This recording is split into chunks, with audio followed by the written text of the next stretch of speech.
सर्वेभ्यो नमो नमः। किरातार्जुनीयम test series में आप सभी का स्वागत है। किरातार्जुनीयम प्रथम सर्ग पर हम लोगों ने 2 प्रश्नोत्तरी अब तक कर ली हैं और 50 प्रश्न पढ़ लिए हैं। आज 51 नंबर से हम प्रारंभ करेंगे। तो चलिए प्रारंभ करते हैं। जो व्याकरण टिप्पणी अब तक हम लोगों ने पढ़ी है उसी के आधार पर प्रश्नोत्तरी हम करा रहे हैं प्रथम सर्ग पर। तो 51 नंबर प्रश्न है,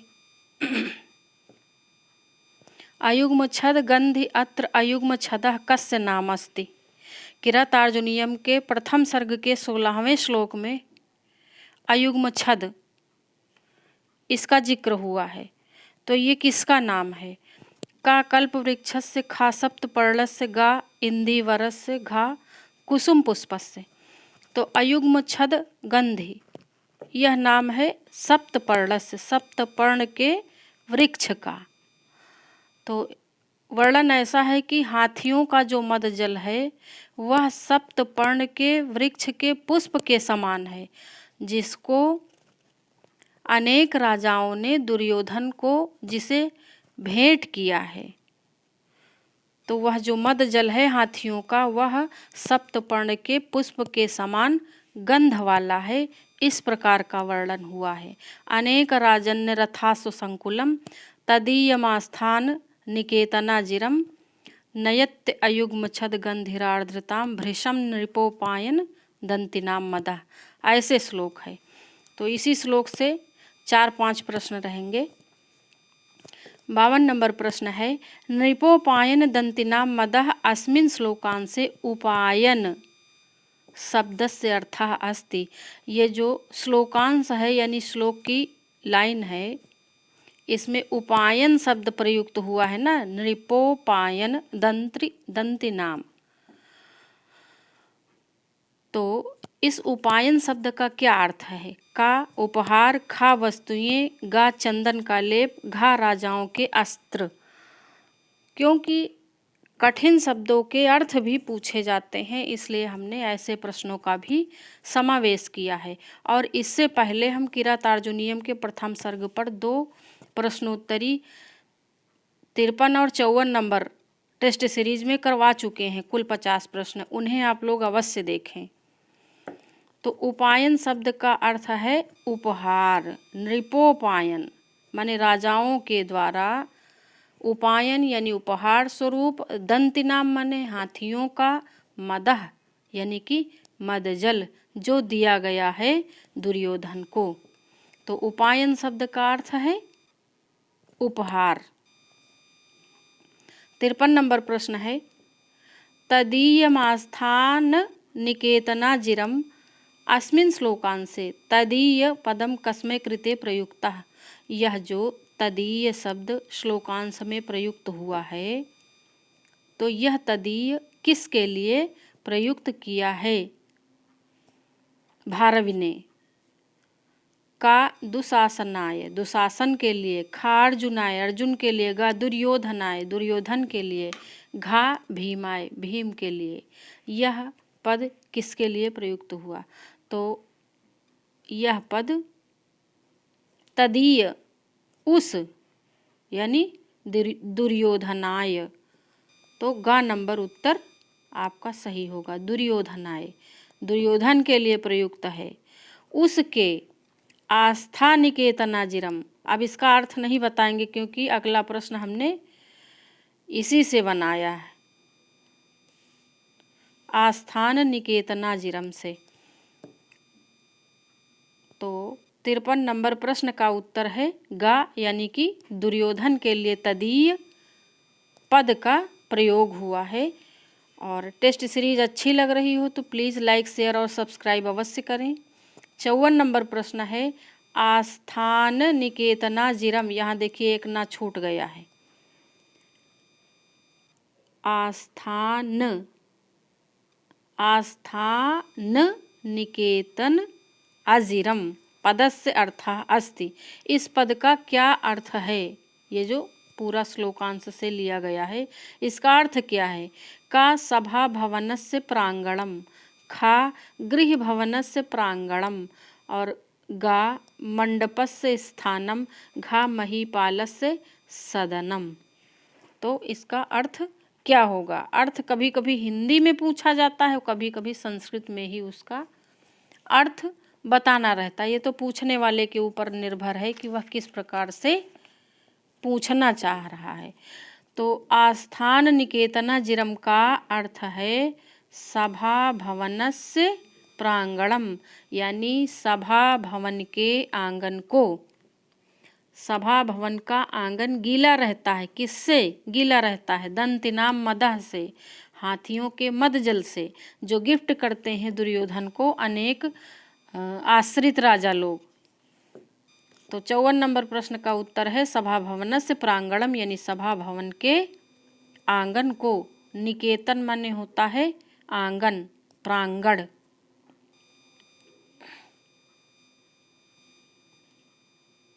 55 नंबर प्रश्न है तदीयमास्थान निकेतना जिरम नयत्य अयुग्म छद गंधिराद्रता श्लोकांशे तदीयम कह अस्ति। यहाँ पर ये जो तदीय शब्द प्रयुक्त हुआ है यह कौन है? तदीय पद किसके लिए प्रयुक्त हुआ? का युधिष्ठिरः, खा वनेचरः, ग रथासु संकुलम और घा दुर्योधना। तो यदि आपको श्लोक का अर्थ पता होगा तो आपको तदीय शब्द किसके लिए प्रयुक्त है यह भी पता चल जाएगा, क्योंकि श्लोक के अर्थ के आने पर भी बहुत से प्रश्न हमारे हल हो जाते हैं। तदी का अर्थ है उस दुर्योधन के, आस्था निकेतना जिरम माने सभा भवन के आंगन को, भृशम आर्द्रता माने अत्यधिक आर्द्र बनाए रहता है, गीला बनाए रहता है। क्या? ऊपर की लाइनों में लिखा है दंतिनाम मदह, तो हाथियों का जो मद जल है। तो वह सभा भवन का आंगन किसका है? दुर्योधन का है। इसलिए तदीय पद दुर्योधन के लिए प्रयुक्त है। दुर्योधन के लिए घा नंबर उत्तर सही होगा। 56 नंबर प्रश्न है उपायन दंतिनः पदे समासः अस्ति। उपायन दंतिनः पद में कौन सा समास है? का उपपद तत्पुरुष, खा बहुब्रीहि, गा कर्मधारया, घा अव्ययी भावा। तो दंतिनाम उपायन दंतिना, इसमें कौन सा समास होगा? 56 नंबर प्रश्न में उत्तर होगा उपायन दंतिनः पदे समासः अस्ति कर्मधारया। कौन सा समास है? कर्मधारय समास है। आगे हम लोग चलते हैं 57 नंबर प्रश्न पे। उपायन दंतिनः कर्मधारय समास।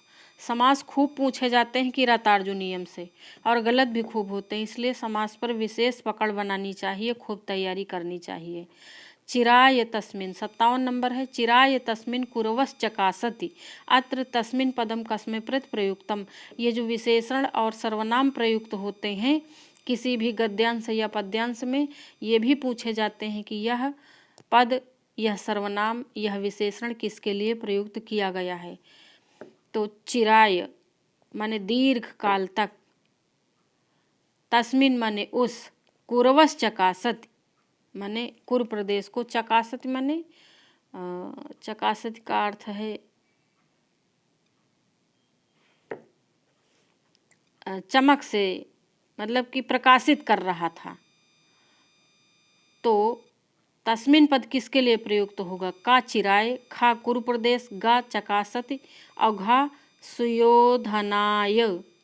57 नंबर में यह किसके लिए होगा?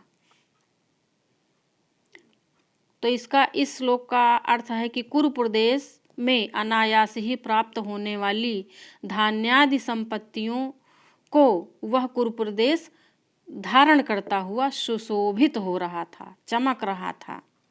चकासति का अर्थ सुशोभित होना या चमकना, इस अर्थ में लिया जाएगा। तो यहाँ पर तस्मिन पद दुर्योधन के लिए प्रयुक्त हुआ है, उस दुर्योधन का जो कुरु प्रदेश था।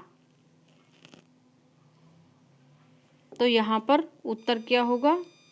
घा नंबर सुयोधनाय ऐसे प्रयुक्त होगा, घा लिख गया यहाँ पे। तो आगे देखते हैं हम लोग, अगले प्रश्न पे चलते हैं। 58 नंबर प्रश्न है। आकृष्ट, यहाँ पे देखिए गलत छप गया है। आकृष्ट पच्या इव सस्य संपदा कस्य विशेषतास्ति। आकृष्ट पच्या इव सस्य संपदा कस्य विशेषता अस्ति। यह किसकी विशेषता है। का दुर्योधनस्य, खा दुर्योधनस्य प्रजायाः, गा सस्य संपदायाः, घा कुरु प्रदेशस्य। यह किसकी विशेषता है। अकृष्ट पच्या इव सस्य संपदा, तो यह विशेषता है कुरु प्रदेशस्य, उस कुरु प्रदेश में। आकृष्ट पच्यायु यानी कि बिना जोती गई भूमि पर ही, मानो बिना जोती गई फसल, भूमि पर उगने वाली फसल के समान, यानी बहुत धन धान्य संपन्न था वह कुरु प्रदेश। तो यह विशेषता है कुरु प्रदेश की। वह कुरु प्रदेश इस प्रकार सुशोभित हो रहा था जैसे बिना जोती गई भूमि पर उगने वाली फसल बहुत होती थी वहाँ पे। 59 नंबर प्रश्न है। अकृष्ट पच्या पदे समासः अस्ति। अकृष्ट पच्या पद में क्या समास, कौन सा समास है। का तृतीया तत्पुरुष, खा षष्ठी तत्पुरुष, गा नई तत्पुरुष, घा बहुब्रीहि। तो अकृष्ट पच्या पदे समासः अस्ति तृतीया तत्पुरुष, का नंबर उत्तर सही। तृतीया तत्पुरुष यानी अकृष्टेन पच्या, अकृष्ट पच्या बिना जोती गई भूमि पर उगने वाली फसल के समान, ये इसका अर्थ है। अर्थ, इन शब्दों के अर्थ काफ़ी पूछे गए हैं विगत परीक्षाओं में। अब हम लोग आ गए हैं 60 नंबर प्रश्न पर। तो चलिए देखते हैं 60 नंबर में 4 ऑप्शन दिए हैं। निम्नलिखितेषु असत्य कथनम अस्ति। निम्नलिखित में असत्य कथन ढूंढना है। ये समझ लीजिए कि पूरा पूरा व्याकरण पोर्शन से ये प्रश्न बना है और सारे ऑप्शन पर आपको दिमाग लगाना है कि किस शब्द की व्याकरणात्मक टिप्पणी कौन सी है। रथास्वम, रथाश्च, अश्वश्च द्वंद्व समास। खा नंबर तदीयम, तद धन ईय, और ग नंबर है आस्थानम, आ स्थाधन ल्युट, और छा नंबर है कृषि धन वलच। तो ये चारों ऑप्शन में असत्य कथन ढूंढना है और जो असत्य होगा वही हमारा उत्तर होगा। 3 सही है, 1 गलत है, तो कौन सा गलत है वही पकड़ना है। तो इसमें रथास्वम में तो द्वंद्व समास है, यानी रथास्वम सही है, लेकिन सही वाला हमको नहीं देखना। और तदीयम में यही गलत है, तदीयम खा गलत है, तो यही हमारा उत्तर है क्योंकि असत्य ढूंढना है ना। असत्य कौन सा है, खा नंबर। तद धन छा होगा यहाँ पर, ई नहीं होगा, फिर छा को ई आदेश होता है। तदीयम में तद धन छा, छा को ई, आयने इनीय इस वाले सूत्र से। और गा नंबर आस्थानम, आ स्थाल्युट, यह भी सही है। और छा ये अच्छा घा होगा, ये घा नंबर में कृषि धन वलच, ये भी सही है। बाकी के तीनों सही हैं, तो ये हमारे उत्तर नहीं है। खा नंबर गलत है, इसलिए खा नंबर उत्तर है क्योंकि असत्य यानी कि गलत बताना था। 61 नंबर प्रश्न पे हम लोग आ गए। और लाइक भी करते रहें, अगर प्रश्नोत्तरी अच्छी लग रही है तो लाइक करें और कमेंट भी करें। 61 नंबर प्रश्न है। अदेव मातृकाः प्रदेशः कः। अदेव मातृक प्रदेश कौन सा है। अदेव मातृक यानी ऐसा प्रदेश जो देवों के जल पर अर्थात वर्षा जल पर निर्भर ना हो, ऐसे प्रदेश को, ऐसे स्थान को अदेव मातृक कहते हैं। तो वह कुरु प्रदेश अदेव मातृक था, यानी वर्षा के जल पर निर्भर नहीं था। वहाँ पर पानी की व्यवस्था, उत्तम व्यवस्था कर रखी थी दुर्योधन ने, यानी कि तालाबों, नहरों, नलकूपों आदि के द्वारा सिंचाई होती थी, इसीलिए प्रयुक्त हुआ है चिराय तस्मिन कुरुवश्चकासति। वह कुरु प्रदेश सुशोभित हो रहा था। किससे सुशोभित हो रहा था? अकृष्ट पच्यायु सस्य संपदा, बिना जोती गई भूमि पर उगने वाली फसल के समान वह कुरु प्रदेश सुशोभित हो रहा था। तो अदेव मातृका प्रदेशः कः? कुरु प्रदेशः, खा इंद्रप्रस्थः, गा हस्तिनापुर और घा अंग प्रदेशः। तो इसमें अदेव मातृक है कुरु प्रदेश, तो का नंबर उत्तर होगा, बाकी 3 गलत हैं। 62 नंबर प्रश्न पे हम आ गए, थोड़ा सा बड़ा प्रश्न है। अकृष्ट पच्या पदस्य अर्था अस्ति, इस पद का क्या अर्थ है? अकृष्ट पच्या शब्द का क्या अर्थ है? का बिना जोती गई भूमि पर पकने वाली फसल की तरह, खा कृषकों को दी गई भूमि, गा जोती गई भूमि पर पकने वाली फसल और घा बिना सिंचित भूमि पर पकने वाली फसल। 62 नंबर प्रश्न का उत्तर देना है। तो 62 का नंबर उत्तर आपका सही है। यही जो बड़ा वाला है ना, यही सही है। बड़ा है इसलिए नहीं सही है, सही है इसलिए सही है। बिना जोती गई भूमि पर पकने वाली फसल की तरह। अब इसका ये अर्थ नहीं कि भूमि जोती ही नहीं जाती थी और फसल उगाती थी। वहाँ की ज़मीन बहुत उपजाऊ थी और बहुत सारे संसाधनों का प्रयोग किया जाता था, जल की उत्तम व्यवस्था थी। इन सभी कारणों से कुरु प्रदेश में उन्नत खेती होती थी, इसलिए अकृष्ट पच्यायु कहा गया है। 63 नंबर प्रश्न है, अकृष्ट पच्यायु सस्य संपदा अस्मिन् श्लोकांशे अलंकारः अस्ति। इस श्लोकांश में यह जो एक पंक्ति दी हुई है श्लोक की, इसके आधार पे बताना है कि इस श्लोक में या इस श्लोकांश में, इस पंक्ति में कौन सा अलंकार है। 63 नंबर में का उपमा, खा उत्प्रेक्षा, गा रूपक और घा अर्थांतरन्यास। तो यू शब्द आया है ना, तो यू से तो आप इतना तो गेस कर लें कि या तो उपमा होगा या उत्प्रेक्षा होगा। तो यदि उपमा की गई होगी तभी उपमा होगा। तो यहाँ पर उत्प्रेक्षा अलंकार है, क्योंकि मानो बिना जोती गई भूमि पर, ऐसे शब्द हुआ ना, तो जनु मनु जानो मानो उत्प्रेक्षा अलंकार के लिए प्रयुक्त होता है। और अगले प्रश्न पर हम लोग चलते हैं। 64 नंबर प्रश्न पे आ गए हम। और बाकी की 2 टेस्ट सीरीज जो पहले हमने करा रखी हैं 50 प्रश्न तक, वो आप लोग अवश्य देखें। तो अगर संपूर्णता के साथ पढ़ेंगे तो ज़्यादा अच्छे से आपकी समझ में भी आएगा और आपकी तैयारी भी बेहतर होगी, इसलिए टेस्ट सीरीज आप लोग अवश्य हल करें। 64 नंबर में है, वसूप मानस्य वसूनि मेदिनी, अत्र वसूप मानः कः। यहाँ पर ये जो वसूप मान शब्द प्रयोग हुआ है, यह किसको संबोधित कर रहा है, किसके लिए? वसूपमान कौन है? का युधिष्ठिरः, खा दुर्योधना, गा धरित्री और घा कुबेरः। 64 नंबर में तो वसूपमान कुबेर हैं और कुबेर से तुलना की गई है किसकी? ये किसी श्लोक में आया है शायद 18 नंबर में, वसूपमानस्य वसूनि मेदिनी 18 नंबर श्लोक में है।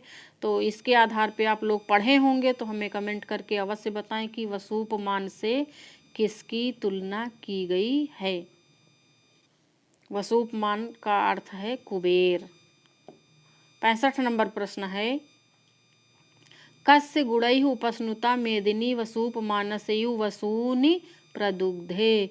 किसके गुणों से द्रवित होकर मेदिनी अर्थात पृथ्वी वसूपमानस्य इव कुबेर के समान वसूनि माने धन धान्य संपदा को, प्रदुग्धे माने दूह देती है या प्रदान कर देती है। का युधिष्ठिरस्य, खा अर्जुनस्य, गा दुर्योधनस्य, घा वनेचरस्य। तो देखिए वनेचर का तो सवाल ही नहीं उठता, क्योंकि कुरु प्रदेश वनेचर का थोड़ो है।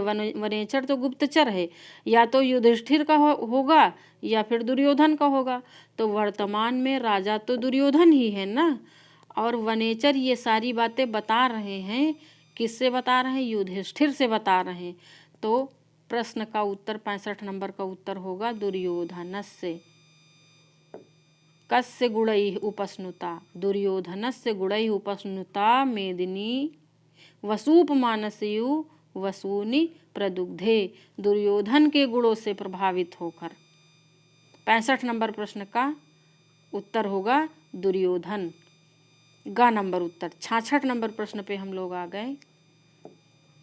प्रशांत बाधम पदे समासः अस्ति।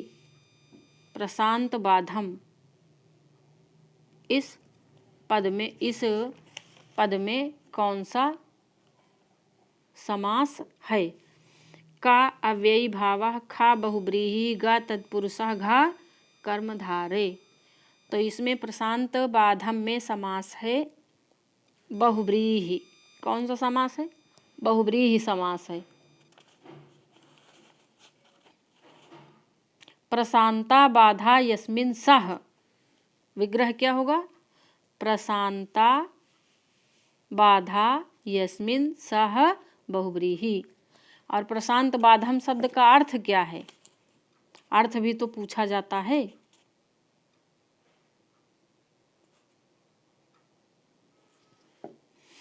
तो ये 67 नंबर प्रश्न है,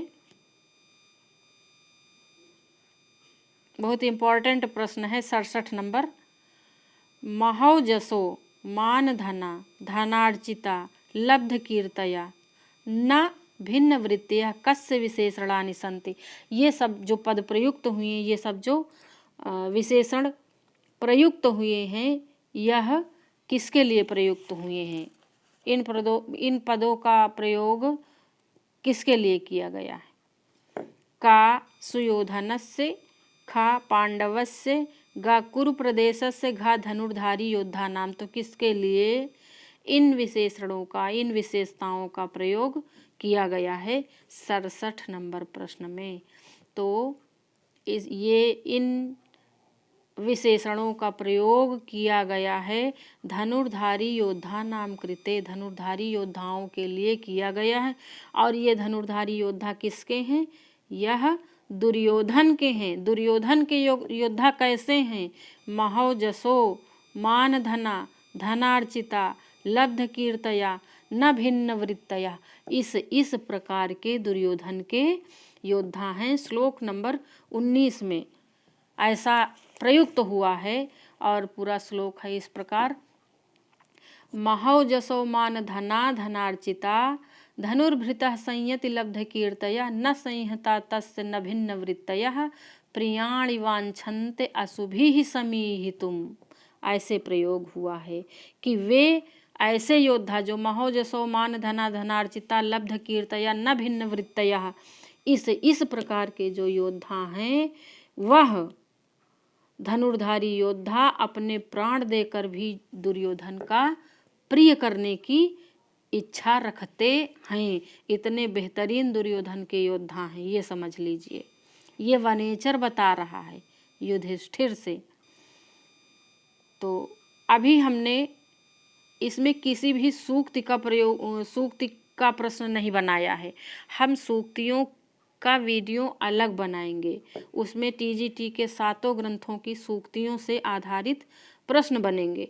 अभी अगर हम, क्योंकि एक ही किताब से टेस्ट सीरीज करा रहे हैं, तो अभी हम कोई सूक्त देंगे तो आप जान ही जाओगे कि ये किरातार्जुनीयम से है और किसने कहा है, किसके लिए कही गई। तो कठिनाई इस तरह भी कम रहेगा। सूक्तियाँ हम सारी 7 ग्रंथों में मिला के मिक्स करके प्रश्न बनाएंगे। सूक्तियों की वीडियो अलग होगी, तो इसके बाद हम उसे कराएंगे। और ऐसे ही हमने सुकनासोपदेशः पर भी टेस्ट सीरीज कराई है, बहुत अच्छे, लगभग 200 प्रश्न हैं, तो उन्हें आप लोग अवश्य देखें। न भिन्न वृत्तयः पदे समासः अस्ति।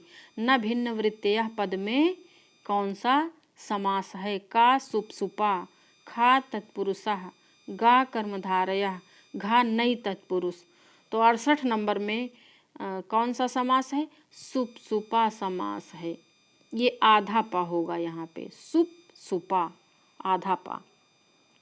तो इसमें न भिन्न वृत्तयः में सुप सुपा समास है, याद रखना। ये वाला काफ़ी पूछा जाता है। 69 नंबर प्रश्न है, थोड़ा सा कठिन है लेकिन हमने कई चीज़ें इसमें मेंशन कर दी हैं। निम्नलिखितेषु मेलनम कुरु, यानी मिलान करना है। का मान धनाः, और 1 नंबर में दिया है तृतीया तत्पुरुष। खा धनार्चिताः, सामने दिया है बहुव्रीहि समास। गा महीभृताम, सामने सुप सुपा समास। और घा नंबर में दिया है न भिन्न वृत्तयः, और 4 नंबर में दिया उपपद तत्पुरुष।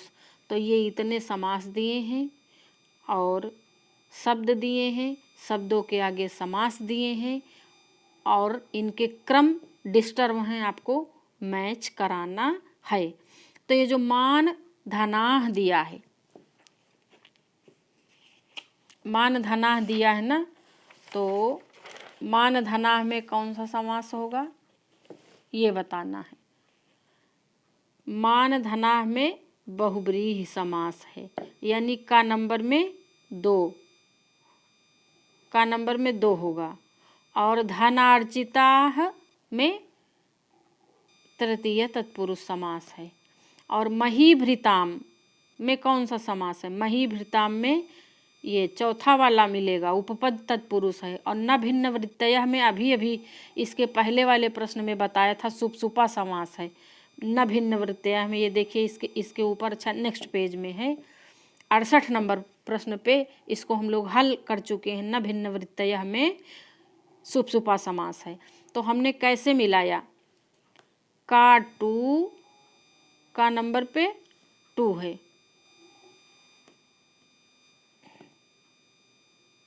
का नंबर पे 2 है और खा नंबर पे 1 है, गा 4 और घा 3, यानी कि 2 1 4 3 ऐसे हमें मिलाना है। तो देखते हैं हम लोग 2 1 4 3 वाला उत्तर कौन सा है। तो का नंबर तो है ही नहीं, ये 1 नंबर नहीं है। 2 1 4 3 2 भी नहीं है, 2 1 4 3 3 भी नहीं है, ये 2 1 4 3 चौथा है, यानी हमारा ये चौथा उत्तर सही है। और इनके अब हम लोग विग्रह देख लेते हैं। ये देखिए मान धनाः दिया है ना, पहला समास।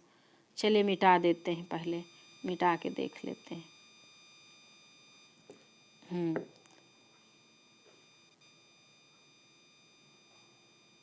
मान धनाः, तो मान धनाः का विग्रह है मानः एव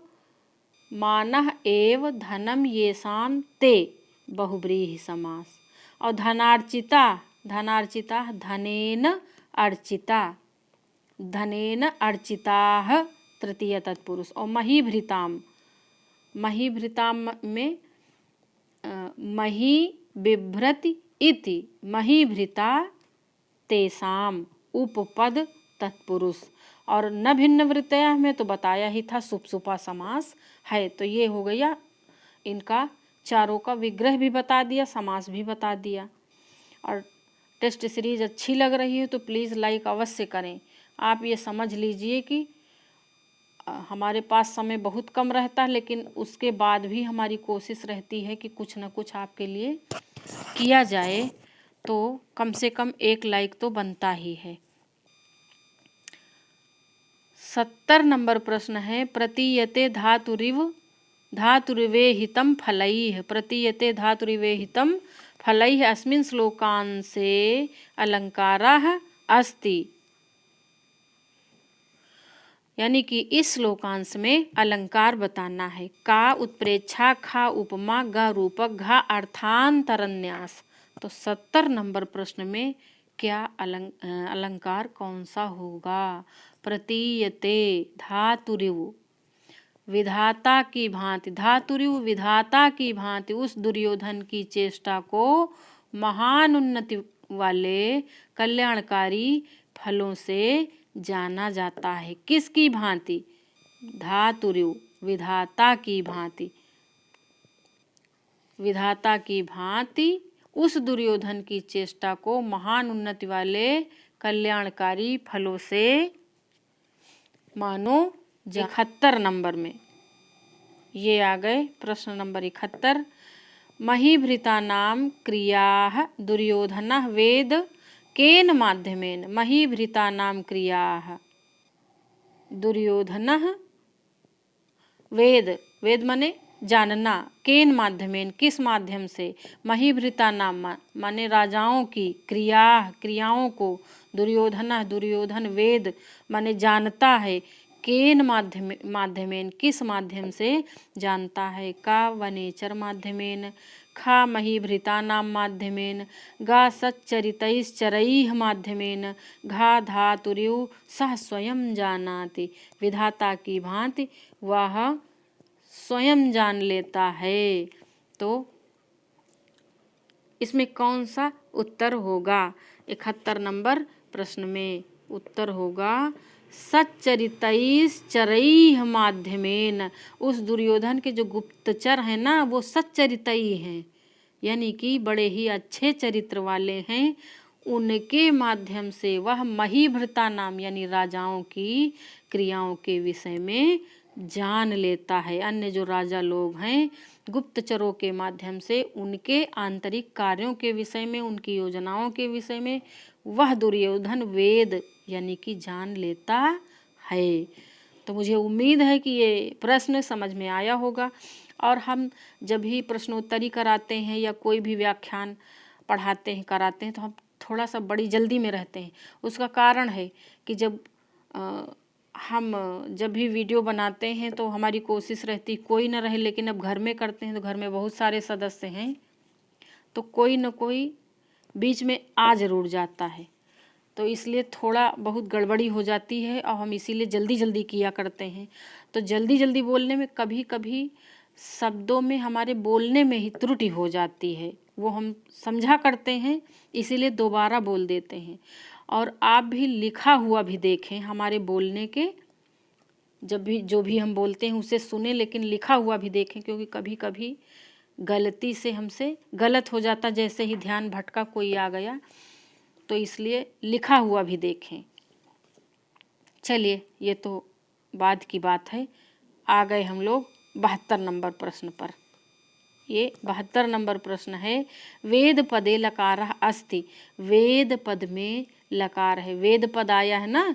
ये जो 20 नंबर वाला श्लोक है, हम इसी से प्रश्नोत्तरी करा रहे हैं। 20 नंबर श्लोक है, महीभृतां सच्चरितैश्चरैः क्रियाः सवेद निःशेषमशेषितः क्रियाः महोदयैस्तस्य हितानुबन्धुभिः प्रतीयते धातुरिवे हितं फलैः।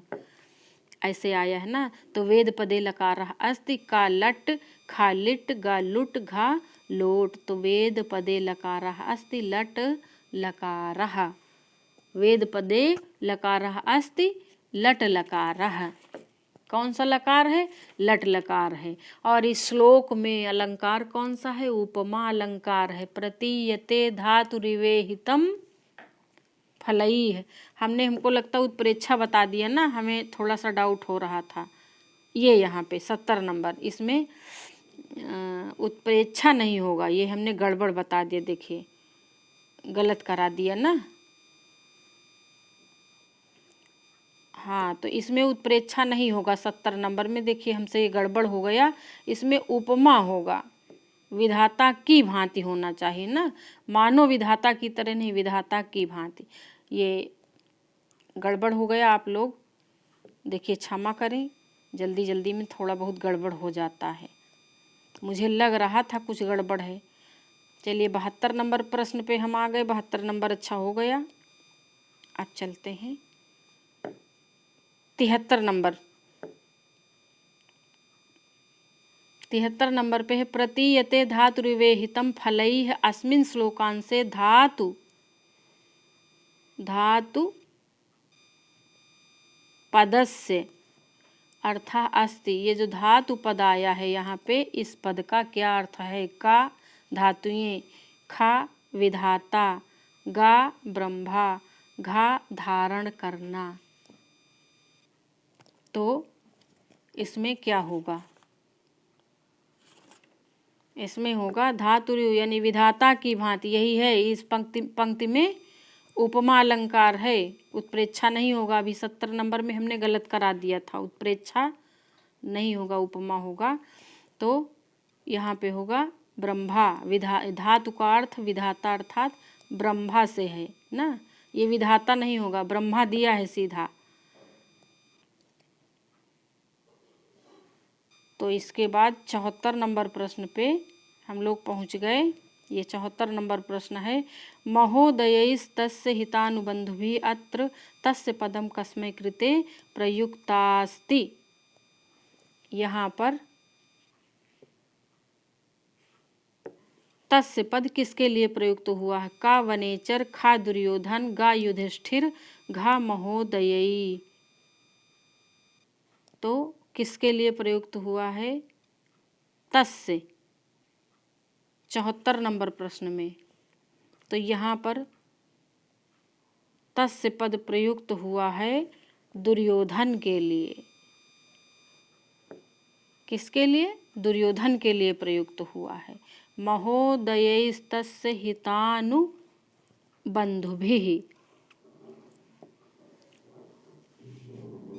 75 नंबर प्रश्न है और ये इस टेस्ट सीरीज का अंतिम प्रश्न है।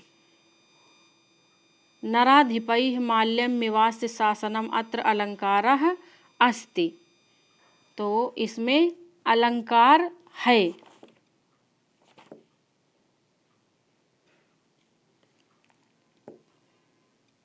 का उपमा, खा रूपक, गा उत्प्रेक्षा, घा अर्थांतरन्यास। 75 नंबर प्रश्न में कौन सा अलंकार होगा? तो यहाँ पर उपमा अलंकार होगा। माल्यम्यो, माला की भांति। नराधिपति, जो राजा लोग हैं, वह माल्यमिवास से, अस्य अर्थात दुर्योधन से शासनम, दुर्योधन का जो शासन प्रशासन है, वह जो अन्य राजा लोग हैं वह किस प्रकार इसके शासन को सिरोधार्य करते हैं? माला की भांति सिरोधार्य करते हैं। तो यहाँ भी उपमा अलंकार है। और जो इसके पहले हमने बताया था प्रतीयते धातु रिवेहितम फलई, 70 नंबर में, वहाँ पर भी ये दिखा देते हैं हम।